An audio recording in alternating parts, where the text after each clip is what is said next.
மதிச்சு கேளுங்க. இன்னைக்கு பேச்சுவார்த்தைக்கு நாங்க அழைச்சிருந்தா பேச்சுவார்த்தை பேசினாதான் நாங்க இந்த இடத்துல இருந்து போவோம்னு சொல்லியிருந்தா நாங்க அதுக்கு நாங்க மரியாதை கொடுத்து நாங்க அதை பின்வாங்கிக்கிறோம். எங்களுக்கு தேதி கொடுக்கவில்லை என்ற காரணத்தினாலே ஒரு வருஷமா நாங்க லெட்டர் போட்டு தேதி கொடுக்கலன்னா அந்த தேதியை வாங்குறதுக்கு தான் எல்லா மாவட்டத்தையும் இன்னைக்கு வர சொல்லி இருக்கிறோம்.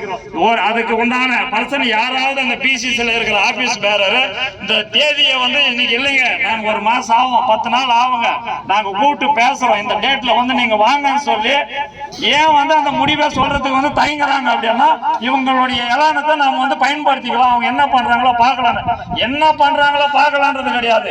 2010லயே வேலூர் மாவட்டம் ஒரே மாவட்டம் 15 நாள் கோழி இறக்க விடாம எல்லா ஓனரும் வேலூர் மாவட்டத்துக்கு பேச்சுவார்த்தை நடத்தி அடிப்படை வளர்ப்பு கூலி அன்னைக்கு 1,00,000 இருந்தது.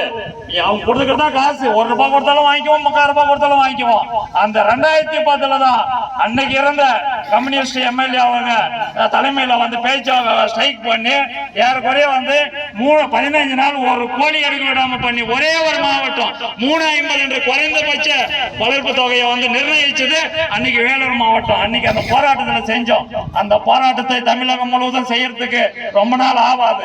ஏன்னா அது எடுக்கிறதுக்கு உண்டான தைரியமும் அதனுடைய பிரதிபலனும் எங்களுக்கு எல்லாமே தெரியும். அதெல்லாம் அனுபவிச்சுட்டு தான் வந்திருக்கிறோம்.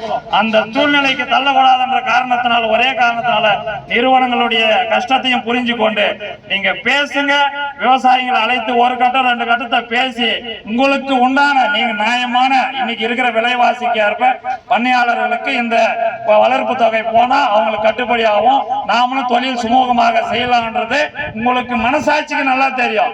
ஆனா அந்த மனசாட்சியை விட்டுட்டு இன்னைக்கு உட்கார்ந்து இருக்கிறீங்க. விலை வைக்காததுக்கு கம்பெனிகளோட இந்த பிராய்லரை பொறுத்து வரலாம் விலை வைக்காததுக்கு ஒரே காரணம் நிறுவனங்கள் தான்.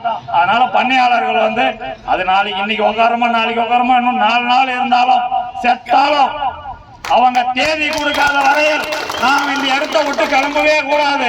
உயிரே போனாலும் சரி, அது முதல் உயிரா ஏன் உயிர் போனாலும் சரி, இங்க இருந்து என் பணம் வேலூருக்கு போகணுமே தவிர இந்த இடத்தை விட்டு நாம் அந்த தேதியை கொடுக்காம செல்லக்கூடாது என்பதுதான் என்னுடைய தாழ்மையான கருத்து.